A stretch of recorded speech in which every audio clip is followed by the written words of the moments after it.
اللهم صل على سيدنا محمد نحمده ونصلي على رسوله الكريم أما بعد أعوذ بالله من الشيطان الرجيم بسم الله الرحمن الرحيم اللهم صل على سيدنا محمد السلام عليكم ورحمة الله وبركاته إن الحمد لله اللهم إنا نستعينك ونستغفرك ونؤمن بك ونتوكل عليك ونعوذ بالله من شرور أنفسنا ومن يهده الله فلا مضل له ومن يضلل فلا هادي له ونشهد أن لا إله إلا الله وحده لا شريك له وأشهد أن محمدا عبده ورسوله أما بعد أعوذ بالله من الشيطان الرجيم بسم الله الرحمن الرحيم الحمد لله الصلاة والسلام على رسول الله السلام عليكم ورحمة الله وبركاته আল্লাহ তাআলার অশেষ শুকরিয়া।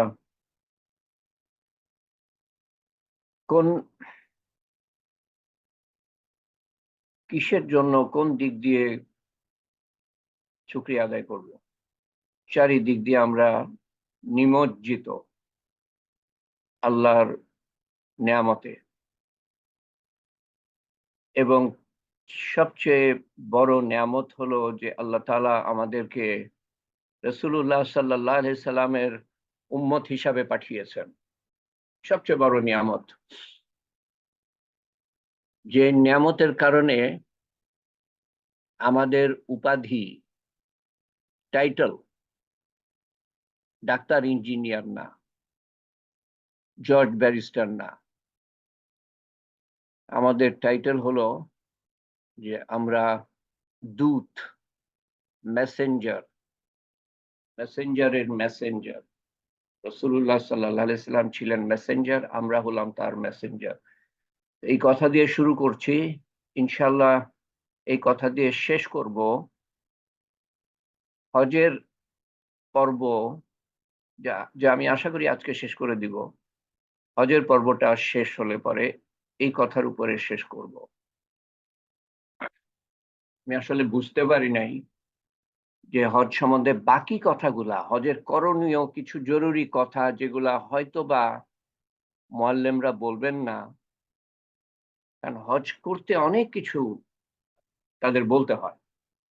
তো কিছু জরুরি কথা যেগুলো বাদ পড়ে যেতে পারে তাদের, সেগুলো নিয়ে আমি আলাপ করতে গিয়ে গতবার ভাবলাম যে তালিমের পরে শেষ হয়ে যাবে, কিন্তু গতবার তালিমের পরে শেষ হয় নাই। আজকে তালিমের পরে শেষ করতে হবে ইনশাআল্লাহ। তো আমি যদি বুঝতে পারতাম এতটা বলার আছে, তাহলে গত সোমবারে তালিমটা না করে হজের উপরে পঞ্চম পর্ব করে শেষ করে দিতাম ১ ঘন্টা। বুঝতে পারি নাই। তো হজের আধ্যাত্মিক দিক, এর উপরে ৪টে হালকা করেছি, সবই পোস্ট করা হয়েছে ভিডিও। এবং গত সোমবার রেগুলার তালিম যা করা হয়েছে, রমজানের পরে সুরক্ষা ১০ নম্বর, শয়তান থেকে রক্ষা, সেটাও পোস্ট করা হয়েছে। আজকে ১১ নম্বর। এরপরে হজের করণীয়, গত সোমবারে যে কথা বলেছি হজে করণীয় কিছু জরুরি কথা, সেটাও পোস্ট করা হয়েছে। এবং আজকে দ্বিতীয় পর্ব হজে করণীয়, এই তালিমের পরে এবং দোয়ার পরে। অতএব তালিমটা একটু সংক্ষিপ্ত করব, এবং তারপরে দোয়াটাও সংক্ষিপ্ত করব ইনশাআল্লাহ। বিশেষ দোয়া আছে, খতমে কোরআনের দোয়া আছে। তারপরে হজের উপরে দ্বিতীয় পর্ব, হজের করণীয়র উপরে আধ্যাত্মিক দিক সম্বন্ধে ৪টে হালকা হয়েছে এবং পোস্ট করা হয়েছে। রমজানের পরে সুরক্ষা, এর আগে আমরা আলাপ করেছিলাম গত সোমবার। জিন সম্বন্ধে সংক্ষিপ্ত, জিন সম্বন্ধে বিস্তারিত আমরা আলাপ করছি, একদিন ধরে করছিলাম। রোজার সময় বন্ধ ছিল, রোজার পরেও বন্ধ ছিল। এই সিরিজটা চলে আসে, তো অল্প কিছু কথায় আমি সেরে ফেলি গত সোমবারে আধা ঘন্টার মধ্যে। আজকে মানে শয়তান জিন থেকে, সেটার উপরে গত সোমবার ছিল। আজকে শয়তান মানুষ থেকে, এটার উপরে আলোচনা হবে। এরপরে আছে রিপুর তাড়না, এরপরে আছে দুনিয়ার তাড়না। দুনিয়ার মারাত্মক আকর্ষণ। মানুষের মধ্য থেকে শয়তান, প্রমাণ আমরা কোত্থেকে পাই? এরকম কিছু মানুষকে দেখলে আমাদের শয়তানের কথা মনে হয়, বা অনেক সময় দুষ্টু ছেলেদের ছেলেদের ছেলেদের মারাই বলে তুই একটা শয়তান। বাবারা তো আরো বেশি বলে থাকে। তো মানুষের মধ্যে শয়তান 6 নম্বর সূরা আনআম এ আল্লাহ তাআলা বলেন, জিন হতে শয়তান আছে, মানুষ হতে শয়তান আছে, যারা একে অপরকে অনুপ্রাণিত করে। আরো প্রমাণ যদি চান, সূরা নাসের শেষ আয়াতে আল্লাহ তাআলা কি বলেন? শেষ আয়াতে যাওয়ার আগে আহ, এটা একটু বলে নিই, কারণ এই সূরাটা আমরা প্রায় সময় পড়ে থাকি নামাজের মধ্যে। কুল হু আল্লাহ, কুল আউযু বিরাব্বিল ফালাক, কুল আউযু বিরাব্বিন নাস, এই যে প্রায় 10টা আয়াতের অর্থ এবং শানে নজুল সম্বন্ধে আলোচনা করেছি আমরা বছর দুয়েক আগে। 10টা আয়াত, এই সূরা, 10টা সূরা।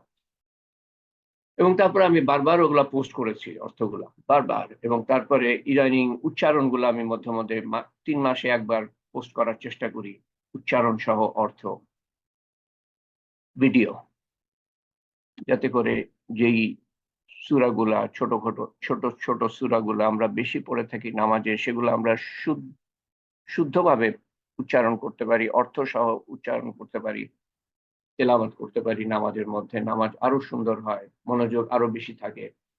তো সূরা নাস এ যখন আসলামই, তো প্রথম 3 আয়াতে আল্লাহ তাআলা রব, সেটা বলা হচ্ছে রব্বিন নাস, মানুষের আহ, মানুষের রব, তারপরে মালিকিন নাস, মানুষের মালিক, ইলাহিন নাস, মানুষের আহ, ইলাহ, মানুষের মাবুদ, মাবুদ। এই কথাটা বলার পরে আল্লাহর প্রশংসা, যেমন সূরা ফাতিহাতে প্রথম 3টে আয়াতে আল্লাহর প্রশংসা, সূরা নাসেও সেরকম আল্লাহর প্রশংসা 3টে আয়াতে। তারপর শেষের 3টে আয়াতে আল্লাহর কাছে সাহায্য আহ চাওয়া হয়। 4 নম্বর আয়াতে যেমন বলা হচ্ছে মিন শাররিল ওয়াসওয়াসিল খান্নাস, তার অনিষ্ট থেকে, মানে আল্লাহর পানা চাওয়া হয়। কুল আউযু বিরাব্বিন নাস, আউযু মানে পানা চাওয়া। বলো পানা চাই কার কাছে? রবের কাছে, মানুষের রব। বলো পানা চাই কার কাছে? মানুষের মালিক। বলো পানা চাই কার কাছে? ইলাহিন নাস, মানুষের ইলাহ, মাবুদ। কিসের থেকে পানা চাই? তার অনিষ্ট থেকে, যে কুমন্ত্রণা দেয় ও আত্মগোপন করে। আপনি বুঝতেও পারেন না। মিন শাররিল ওয়াসওয়াসিল খান্নাস আল্লাযী ইউওয়াসউিসু ফি সুদুরিন নাস, যে কুমন্ত্রণা দেয় মানুষের অন্তরে। ফি সুদুরিন নাস, ওয়াসউিসু, ওয়াসওয়াসা দেয়, কুমন্ত্রণা দেয়। ফি সুদুরিন নাস, মানুষের অন্তরে। সুদূর, অন্তর। নাস, মানুষ। মিনাল জিন্নাতি ওয়ান নাস, এবং তারা কিসের থেকে? জিন থেকে এবং মানুষ থেকে। মানুষ থেকেও শয়তান আছে। তো দ্বিতীয় সূরা। তো আমরা আমাদের আত্মীয় এবং প্রতিবেশী যাচাই বাছাই করতে পারি না, কিন্তু আমরা আমাদের বন্ধু নির্বাচন করতে পারি, কে আমার বন্ধু হবে বা হবে না। মোট কথা, গীবতকারী, নিন্দাকারী, ঝগড়াটে লোকদের থেকে নিরাপদ দূরত্ব বজায় রাখেন। খারাপ চরিত্রের মানুষদের থেকে নিরাপদ দূরত্ব বজায় রাখেন। যারা আহ অহংকারী, তাদের থেকে দূরে থাকেন। যারা গর্বিত, তাদের থেকে দূরে থাকেন। যারা আড়ম্বরপূর্ণ, দেখাতে চায়, শো অফ করে, তাদের থেকে দূরে থাকেন। যারা মানুষের ক্ষতি করতে চায়, তাদের থেকে দূরে থাকেন, ইত্যাদি ইত্যাদি। এবং তর্কে জড়াবেন না, সঠিক হওয়া সত্ত্বেও। বেহেশতের গ্যারান্টি, আমি বেহেশতের গ্যারান্টি দিচ্ছি, রাসূলুল্লাহ সাল্লাল্লাহু আলাইহি সাল্লাম বলেন, সেই ব্যক্তির জন্য যে সঠিক হওয়া সত্ত্বেও তর্কে লিপ্ত হয় না, তর্কে জড়ায় না। বেহেশতের গ্যারান্টি দিচ্ছি, বেহেশতের বাউন্ডারি আমি গ্যারান্টি দিচ্ছি, বেহেশতের মধ্যভাগে সেই ব্যক্তির জন্য যে সঠিক হওয়ার যে ঠাট্টার ছলেও মিথ্যা বলে না। বেহেশতের মধ্যভাগে গ্যারান্টি। গ্যারান্টি কোত্থেকে দিচ্ছেন? আল্লাহর তরফ থেকে। না, নিজের তো কোনো ক্ষমতা নেই গ্যারান্টি দেওয়ার। আমি গ্যারান্টি দিচ্ছি, বেহেশতের সর্বোচ্চ শিখরে তার জন্য যে সুন্দর আচার আচরণ অর্জন করলো, উত্তম আচার আচরণের অধিকারী, সর্বোচ্চ বেহেশত। নিজে আমরা সুন্দর আচার আচরণের পরিচয় দিই, অন্তর পরিষ্কার করি, ক্ষমা করি। ক্ষমা করা ছাড়া, অন্তর পরিষ্কার করার অর্থই হলো ক্ষমা করা। মনের মধ্যে কারো বিরুদ্ধে কোনো অভিযোগ অনুযোগ রাখবো না। মন এবং জিহ্বার ব্যবহার, মিষ্টি কথার ব্যবহার, জিহ্বা দিয়ে মিষ্টি কথা বেরোবে। সেটা তখনই বেরোবে যখন অন্তর পরিষ্কার থাকে। যার জিহ্বা দিয়ে, যার মুখ দিয়ে তিক্ত কথা বেরোয়, কথায় কথায় কটাক্ষ করে, তার অন্তর কলুষিত বলেই মুখ দিয়ে সেরকম কথা বেরোয়। অন্তর পরিষ্কার করতে, অন্তর কেন পরিষ্কার করব? কারণ অন্তর পরিষ্কার করতে না পারলে আমার দোয়া কবুল হবে না। দোয়া কবুলের একটা শর্ত হলো যে কারো বিরুদ্ধে কোনো অন্তরে বিদ্বেষ নাই, হিংসা নাই, অভিযোগ অনুযোগ নাই। তো আমার স্বার্থেই আমি অন্তর পরিষ্কার করব। সূরা আরাফে আল্লাহ তাআলা বলেন, তুমি ক্ষমার অভ্যাস করো, সৎ কাজের নির্দেশ দাও, আর মূর্খদেরকে উপেক্ষা করো। মূর্খদেরকে উপেক্ষা করো, যারা বুঝেও বোঝে না, জেনেও জানে না, উল্টা পাল্টা কথা বলে, তাদেরকে উপেক্ষা করো, তাদের সাথে ঝগড়া করতে যেও না। ক্ষমার অভ্যাস, ক্ষমা করার সম্বন্ধে বহু জায়গায় আল্লাহ তাআলা, অনেক জায়গায় আল্লাহ তাআলা বলেছেন, অনেক জায়গায়। এবং আরো কিছু জায়গায় আল্লাহ তাআলা বলেছেন যে খারাপের বদলা ভালোর দ্বারা দাও, খারাপের বদলা ভালোর দ্বারা দাও। মানুষের সাথে টক্কর নিতে গেলেই ঝঞ্ঝাট ঝামেলা বাঁধবে। সেই জন্যই বলা হয়েছে, তুমি সঠিক হওয়া সত্ত্বেও ঝগড়ায় যদি লিপ্ত না হও তো বেহেশতের গ্যারান্টি। সূরা ফুরকানে আল্লাহ তাআলা বলেন, কাছাকাছি অর্থ, সবই কাছাকাছি অর্থ, তরজমা মানেই হলো কাছাকাছি অর্থ। আর তারাই করুণাময় এর দাস, রহমানের দাস, যারা পৃথিবীতে নম্রভাবে চলাফেরা করে। মোমেনের, আল্লাহর বান্দার একটা পরিচয়, বহুত পরিচয় আছে তার মধ্যে এই সূরাতে দু তিনটে পরিষ্কার, দু তিনটে ইয়ে সম্বন্ধে বলা আছে, গুণাবলী সম্বন্ধে। একটা পরিচয় হলো নম্রভাবে চলাফেরা করে, আর যখন অজ্ঞ ব্যক্তিরা তাদের সম্বোধন করে তখন তারা বলে শান্তি, ঝগড়াঝাটি না, শান্তি, পিস। ঈসা আলাইহিস সালাম সম্বন্ধে ঘটনা আছে। ঈসা আলাইহিস সালাম হেঁটে যাচ্ছিলেন, তখন কিছু কিছু মানুষ, নির্দয় মানুষ উনাকে কটাক্ষ করছিল, কটাক্ষ করে কথা বলছিল। উনি উত্তর দিতে পারতেন, দেন নাই, হেঁটে চলে গেলেন শান্তি বলে, পিস অন ইউ। তো কিছু দূর যেতেই উনার সহচররা কাছে আসলো, তারা শুনতে পেয়েছে যে ওই লোকগুলা ঈসা আলাইহিস সালাম নবী, কে কটাক্ষ করেছে, কটু কথা বলেছে, তারা এসে বলল যে আপনি কেন উত্তর দিলেন না? ঈসা আলাইহিস সালাম বলেন যে একটা বর্তনে, একটা হাঁড়িতে যা থাকে তাই বেরোয়। তার মধ্যে ভাত থাকলে ভাত বেরোবে, পোলাও থাকলে পোলাও বেরোবে, কোরমা থাকলে কোরমা বেরোবে, যা থাকে, তরকারি থাকলে তরকারি বেরোবে। একটা একটা হাঁড়িতে যা থাকে তাই বেরোয়। আমার মধ্যে ভালোটা আছে, তাই আমি তাদের উত্তর দিলাম না। আমার মধ্যে খারাপ কিছু নাই, তাই আমার অন্তর থেকে খারাপ কিছু বের হয় নাই।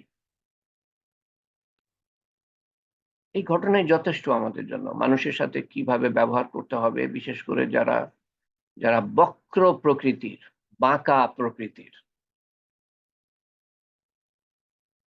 কোনো উত্তর দেওয়ার দরকার নেই, কারণ তাতে আরো ঝঞ্ঝাট ঝামেলা বাড়বে, শয়তান খুশি হবে।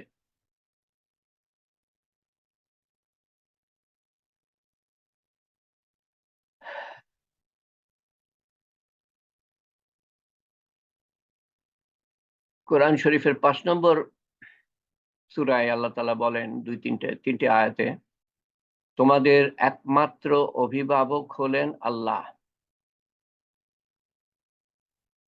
দেখাশোনার সত্তা আল্লাহ, তার রাসূল এবং সহবিশ্বাসীরা যারা নামাজ কায়েম করে এবং বিনয়ের সাথে যাকাত প্রদান করে। মাত্র দুটো পরিচয় দেয়া হচ্ছে বিশ্বাসীদের। বিনয়ের সাথে যাকাত প্রদান করে, দেখিয়ে না, গর্বিত হয়ে না, কটাক্ষ করে না।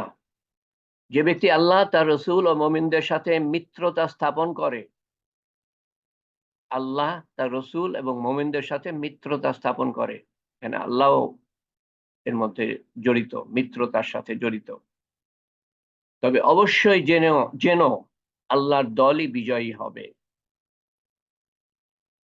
হে ঈমানদারগণ, তোমাদের পূর্বে যাদের কিতাব দেওয়া হয়েছে এবং যারা তোমাদের ঈমানকে ঠাট্টা বিদ্রূপের পাত্র বানিয়েছে, তাদের অভিভাবকত্ব তাদের অভিভাবকত্ব খুঁজবে না, তাদের কাছে সাহায্য চাইবে না, তাদের কাছে তাদের সাথে বন্ধুত্ব করতে যাবে না।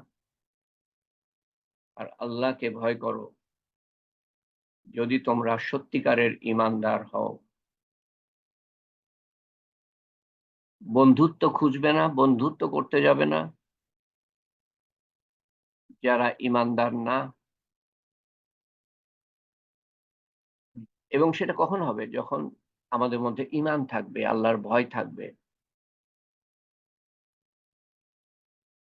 সূরা ফুরকানে আল্লাহ তাআলা বলছেন, আর সাবধান হও যেদিন জালেম তার নখ কামড়াবে। এটা কিয়ামতের কথা বলছেন। যদি আমরা না শুনি আল্লাহর কথা, তাহলে কিয়ামতের দিন কি হবে? আমরা যদি আহ কাফেরদের সাথে, মুশরিকদের সাথে মিত্রতা করতে যাই, হাত মিলাতে যাই, তাহলে কি হবে? আল্লাহ তাআলা সাবধান করছেন, যেদিন জালেম মানে যে আল্লাহর হুকুম মানে নাই, তার নখ কামড়াবে অনুশোচনায় এবং বলবে, হায়, আমি যদি রসূলের পথ অনুসরণ করতাম, তার নবী যেই হয়ে থাক না কেন। সমস্ত রসূলকেই বুঝাচ্ছে, হায় আমার, আমি যদি কখনো অমুককে ঘনিষ্ঠ বন্ধু হিসাবে না নিতাম। কারণ ব্যাপারটা কি হচ্ছে, তখনই খারাপ মানুষকে আমি বন্ধু হিসাবে গ্রহণ করব, তখন তার দ্বারা আমি প্রভাবিত হব, প্রভাবিত হয়ে অনেক কাজ করব যেটার জন্য হিসাব দিতে হবে কিয়ামতের দিন।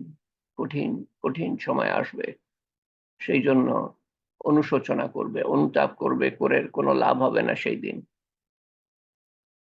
আজকে আমরা শুনি, আজকে আমরা মানি। সে আমাকে সত্যিকার অর্থে স্মরণ থেকে বিচ্যুত করে দিয়েছিল, আমার বন্ধু, যে বেঈমান, ঈমান হারা।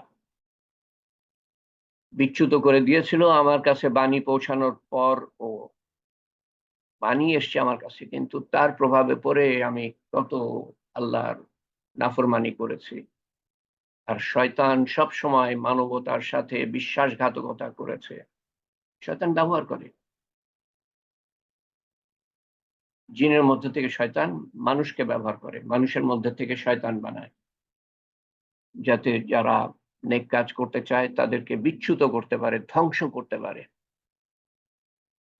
এলেম না থাকলে তো আমি জানবোই না।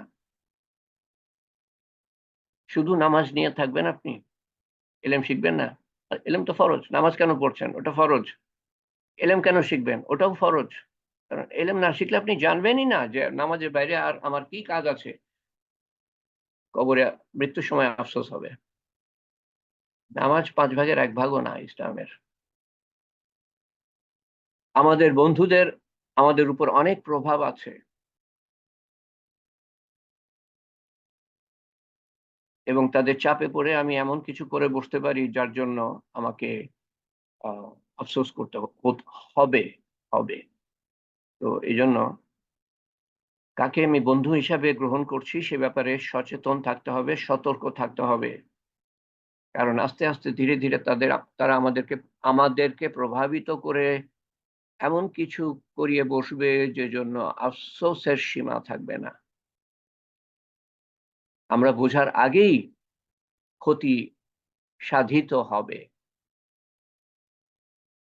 এবং একজন ব্যক্তির পরিচয় কি? তার সাঙ্গপাঙ্গ কারা, তাদের দেখলে আপনি বুঝবেন যে এই মানুষটা কিরকম।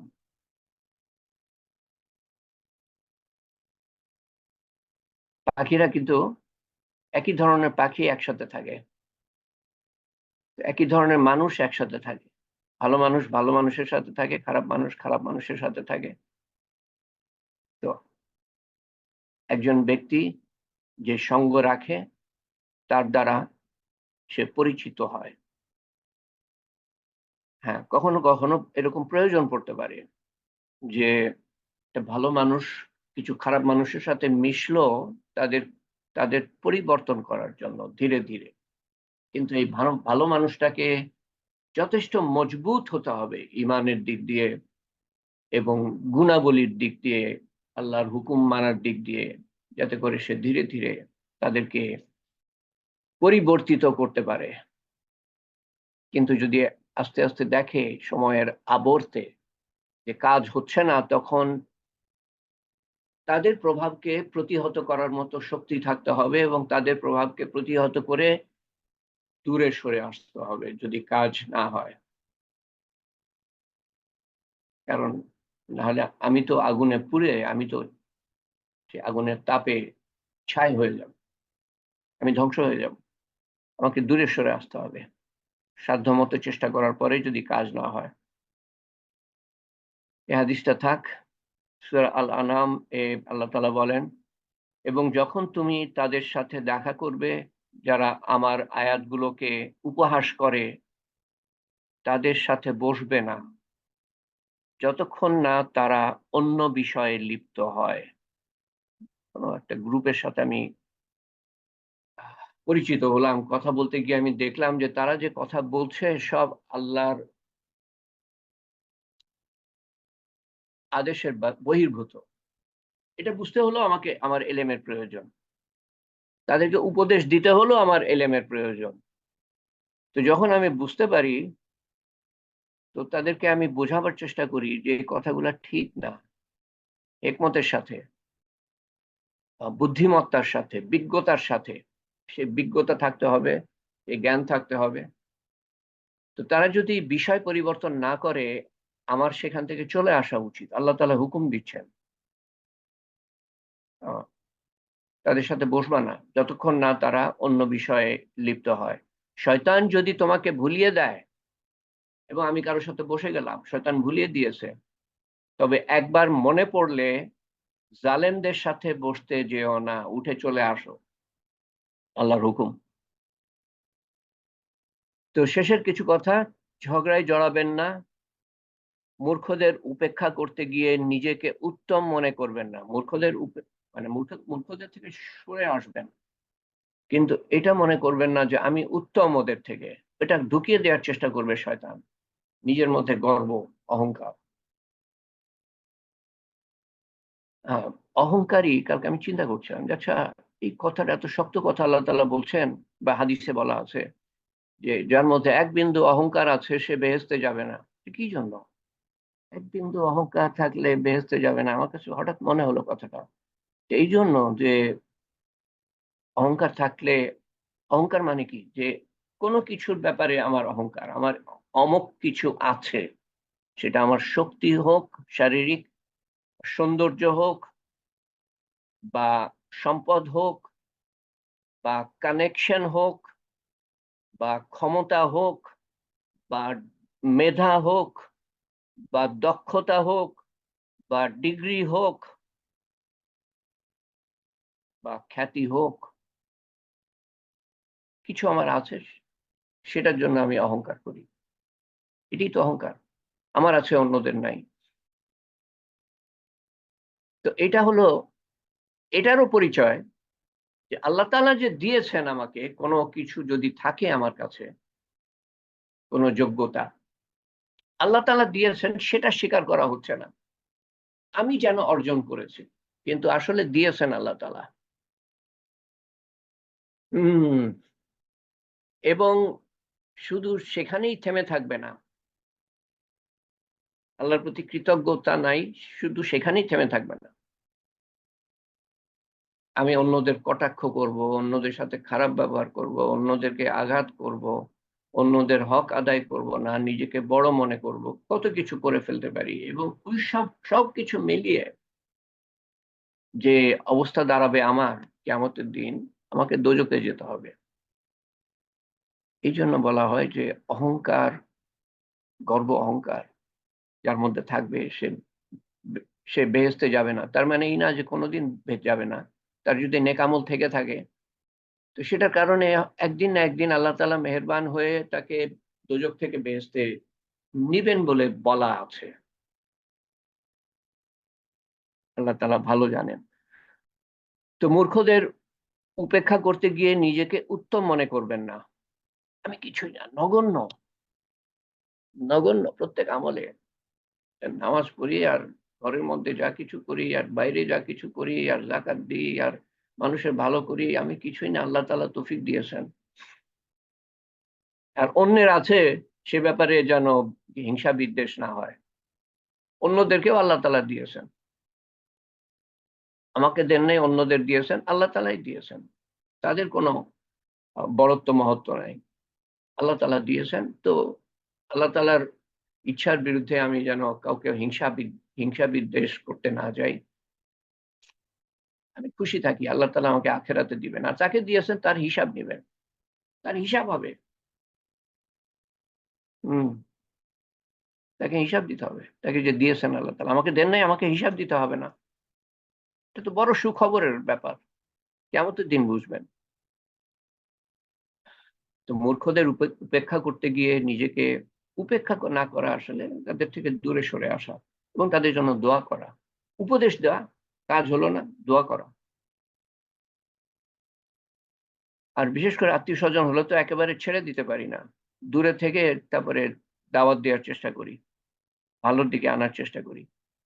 আর একসময় বন্ধু ছিল, সে খারাপ পথে গিয়েছে, তাকে তো আমি একেবারে ছেড়ে দিতে পারি না। তাকে ডাকার চেষ্টা করি, আবার ডাকার চেষ্টা করি। কিন্তু আমি যেন লিপ্ত হয়ে না যাই, আমি যেন প্রভাবিত হয়ে না যাই।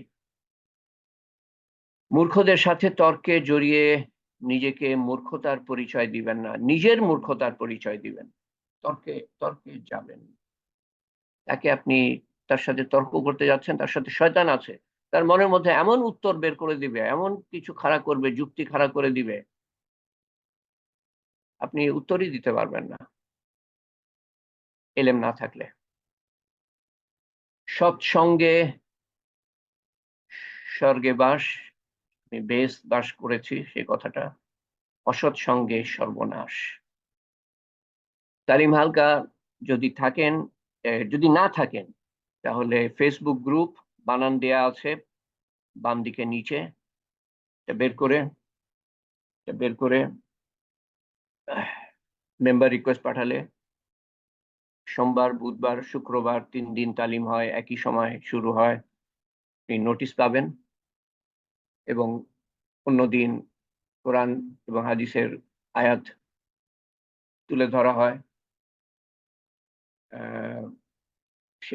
সেগুলোরও নোটিশ পাবেন।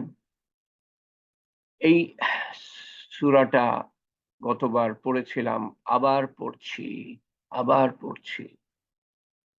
অত্যন্ত গুরুত্বপূর্ণ সূরা ইলম শিক্ষার ব্যাপারে এবং তালিমের হালকা, বিশেষ করে তালিমের হালকা যারা মনোযোগ সহকারে কথা শোনে। সূরা জুমারে আল্লাহ তাআলা বলছেন 18 নম্বর আয়াতে, যারা মনোযোগ সহকারে কথা শোনে এবং তা থেকে যা উত্তম তা গ্রহণ করে, আল্লাহ তাআলা তাদেরকে সৎ পথে পরিচালিত করেন এবং তারাই বুদ্ধিমান। সৎ পথে পরিচালিত হলে তখন আমরা বুদ্ধিমত্তার পরিচয় দিই, কিন্তু তার জন্য কি করতে হবে? ইলম শিখতে হবে, কিভাবে মনোযোগ সহকারে, কিভাবে সম্মানের সাথে আল্লাহ এবং আল্লাহ রসুলের কথা শুনতে হবে, কিভাবে আমল করার নিয়তে শুনতে হবে। এই যে যা উত্তম তা গ্রহণ করে, তার মানে কি আমল করার নিয়তে শুনতে হবে। কিভাবে পৌঁছানোর কথা অন্য জায়গায় বলা আছে। আজকে এটুকু থাক, আমি সংক্ষেপে দোয়াটা করব, একটু 5 মিনিট দেরি হয়ে গেল। দোয়ার দরখাস্ত করেছিল লাবলু তার বোনের জন্য, গুরুতর অসুস্থ, 1 বছর ধরে অক্সিজেনের উপরে আছে। তানিমা সুলতানা পলি, আল্লাহ তাআলা তাকে সুস্থ করে দেন, আমরা আন্তরিকভাবে দোয়া করি। নাসিরউদ্দিন আহমেদ ভাইকে আল্লাহ তাআলা সুস্থ করে দেন, আমরা আন্তরিকভাবে দোয়া করি। লিয়াকত আলী সাহেবকে আল্লাহ তাআলা সুস্থ করে দেন, আমরা আন্তরিকভাবে দোয়া করি। ফেরদৌসী বেগমকে আল্লাহ তাআলা সুস্থ করে দেন, হাসপাতালে আছে, আমরা আন্তরিকভাবে দোয়া করি। আরিফিন আহমেদ কে আল্লাহ তাআলা সুস্থ করে দেন, আমরা আন্তরিকভাবে দোয়া করি। এই মাসে তার 6 বছর হলো হাসপাতালে থাকা, একদিনও বাড়িতে আসে নাই। আরিফিন আহমেদ আমার ভাতিজা। এনামুল হক সাহেব গুরুতর অসুস্থ, আন্তরিকভাবে দোয়া করি আল্লাহ তাআলা সুস্থ করে দেন। এবং আমরা দোয়া করি আমার ভাগনা, সে পিতা হয়েছে 26 বছরে কানাডায়, এক সন্তানের জন্ম হয়েছে, ছেলে সন্তান। আল্লাহ তাআলা সন্তানের উপর রহম করেন, রহমত করেন, মাগফিরাত করেন, হেফাজত করেন, হেদায়েত করেন, অন্যদের জন্য হেদায়েত এবং নেয়ামতের মাধ্যম হোক। আজকেই জন্ম হয়েছে, কয়েক ঘন্টা আগে। আর বিশেষ দোয়া খতমে কোরআনও হয়েছে ডক্টর ABM মহিউদ্দিন আহমেদ সাহেবের জন্য, আমার সবচেয়ে বড় ভাইদের মধ্যে ফুফাতো ভাই। আমার জীবনে ওনার প্রভাব আমার পিতামাতার পরেই। ওনার জন্য আমরা আগেও দোয়া করেছি, দুইবার এই হালকায়, এবং আমার আরো 2টো হালকা আছে, সেখানেও ওনার জন্য দোয়া করা হয়েছে। ওনার কাছে আমি এত কৃতজ্ঞ। আল্লাহ তাআলা ওনাকে জান্নাতুল ফেরদৌস নসিব করেন এবং ওনার জন্য যে খতমে কোরআন করা হয়েছে, একাধিক খতমে কোরআন আল্লাহ তাআলা কবুল করেন। এবং অন্যান্য তাসবিহ তাহলিল যা পড়া হয়েছে, কোরআন থেকে পড়া হয়েছে, তাসবিহ তাহলিল পড়া হয়েছে, বিভিন্ন তাসবিহ তাহলিল, জিকির আজকার, সমস্ত কিছু আল্লাহ তাআলা যেন কবুল করে ওনাকে জান্নাতুল ফেরদৌস দান করেন। আল্লাহুম্মা আমিন। আল্লাহুম্মা সাল্লি আলা সাইয়্যিদিনা মুহাম্মদ জাযাল্লাহু আন্না মুহাম্মাদান সাল্লাল্লাহু আলাইহি ওয়াসাল্লাম মা হুয়া আহলুহু সুবহানা রাব্বিয়াল আলিয়্যিল আলাল ওয়াহ্হাব সুবহানাল্লাহি ওয়া বিহামদিহি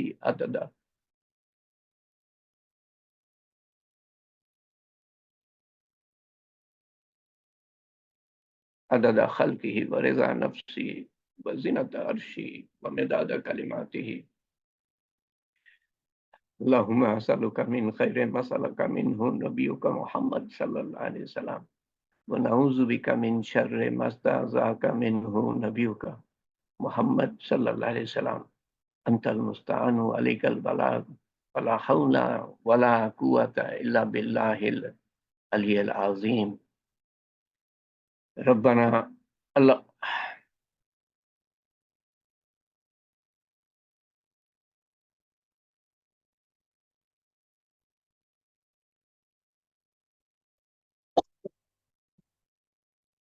ربنا آتنا في الدنيا حسنة وفي الآخرة حسنة وقنا عذاب النار. ربنا هب لنا من أزواجنا وذرياتنا قرة أعين واجعلنا للمتقين إماما. اللهم إنك عفو كريم تحب العفو فاعف عنا. ربنا ظلمنا أنفسنا وإن لم تغفر لنا وترحمنا لنكونن من الخاسرين.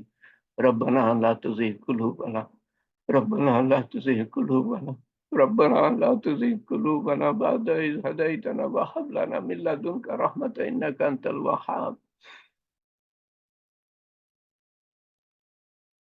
يا حي يا قيوم برحمتك نستغيث يا ذو الجلال والإكرام يا مالك الملك يا مالك الملك يا مالك الملك يا فاطر السماوات والأرض أنت ولي في الدنيا والآخرة.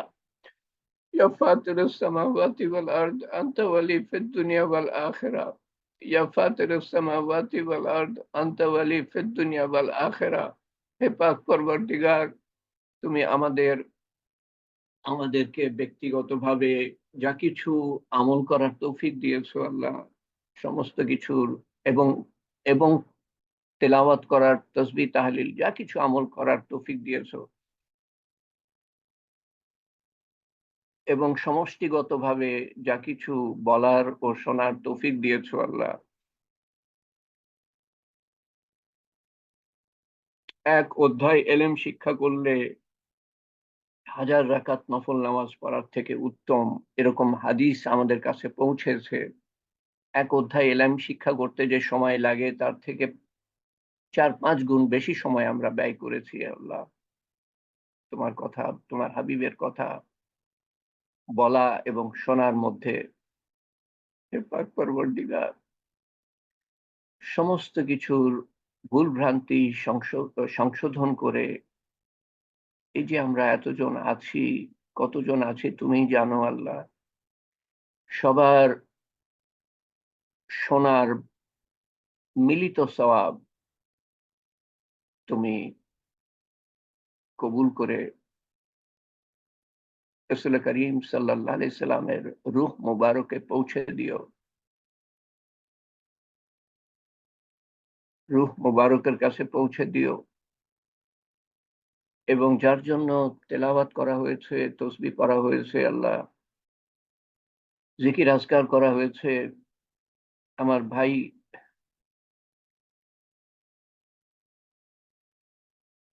মহিউদ্দিন আহমেদ সাহেব তার রুহের কাছে পৌঁছে দিও আল্লাহ। তুমি বড়ই মেহেরবান আল্লাহ, তুমি তার কবরের আযাব মাফ করে দিও, কবরকে প্রশস্ত করে দিও, কবরকে নূর দিয়ে পরিপূর্ণ করে দিও, কবরকে জান্নাতুল ফেরদৌসের বাগান বানিয়ে দিও। তুমি বড়ই মেহেরবান আল্লাহ।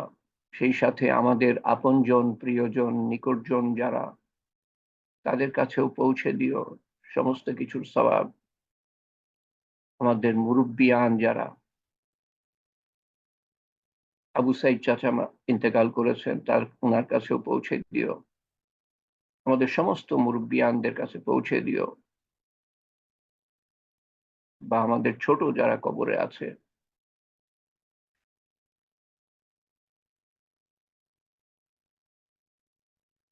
তাদের কবরের আযাব মাফ করে দিও, কবরকে প্রশস্ত করে দিও। সমস্ত মুসলমানের কাছে পৌঁছে দিও। কবরের আযাব মাফ করো, কবরকে প্রশস্ত করে দিও, কবরকে নূর দিয়ে পরিপূর্ণ করে দিও, কবরকে জান্নাতুল ফেরদৌসের বাগান বানিয়ে দিও আল্লাহ, এবং তাদের দরজা উঁচু করে দিও। প্রতিটা দিন আমরাও যখন কবরে যাব আমাদের প্রতিও তোমার সর্বোত্তম ব্যবহার দেখিও। কবরে এবং আখিরাতে প্রত্যেকটা ঘাঁটিতে জান্নাতুল ফেরদৌস দান করো আল্লাহ আমাদেরকে এবং আমাদের আপনজন, প্রিয়জন, নিকটজন সবাইকে, আমাদের ভবিষ্যৎ বংশধরকেও, এবং জান্নাতুল ফেরদৌসের দিকে যেই রাস্তা পৃথিবী থেকে গিয়েছে, জান্নাতুল ফেরদৌসের শেষ হয়েছে, সেই রাস্তায় আমাদের অধিষ্ঠিত রেখো। প্রতিটা সময় এক মুহূর্তের জন্য ছেড়ে দিও না। শয়তানের ধোঁকা, নফসের তাড়না, মানুষের কুমন্ত্রণা, দুনিয়ার মারাত্মক আকর্ষণ থেকে আমাদেরকে বাঁচিয়ে রেখো আল্লাহ। প্রতিটা মুহূর্তে তোমার সন্তুষ্টি অর্জন করার আগে পৃথিবী থেকে নিও না আল্লাহ। এবং যখন আমরা যাব উত্তম দিনে, উত্তম ক্ষণে, উত্তম স্থানে যেন আমাদের রূহ তোমার কাছে পৌঁছায়।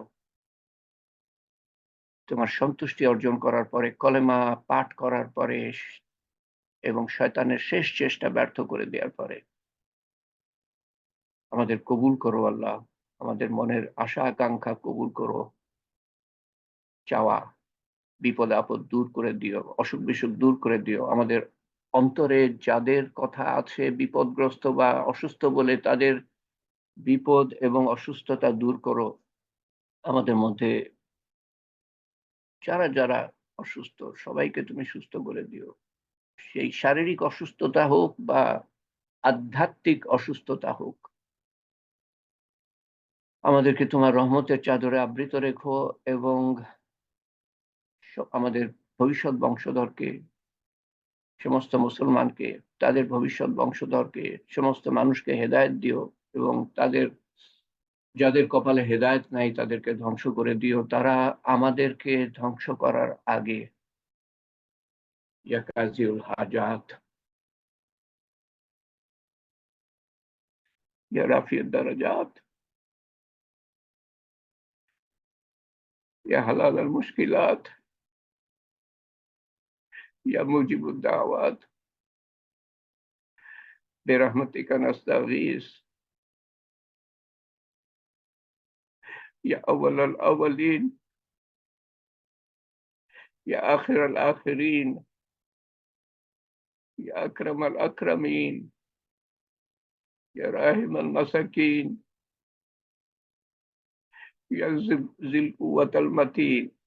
ربنا تقبل منا إنك أنت السميع العليم وتب علينا إنك أنت التواب الرحيم. سبحان ربك رب العزة عما يصفون وسلام على المرسلين والحمد لله رب العالمين.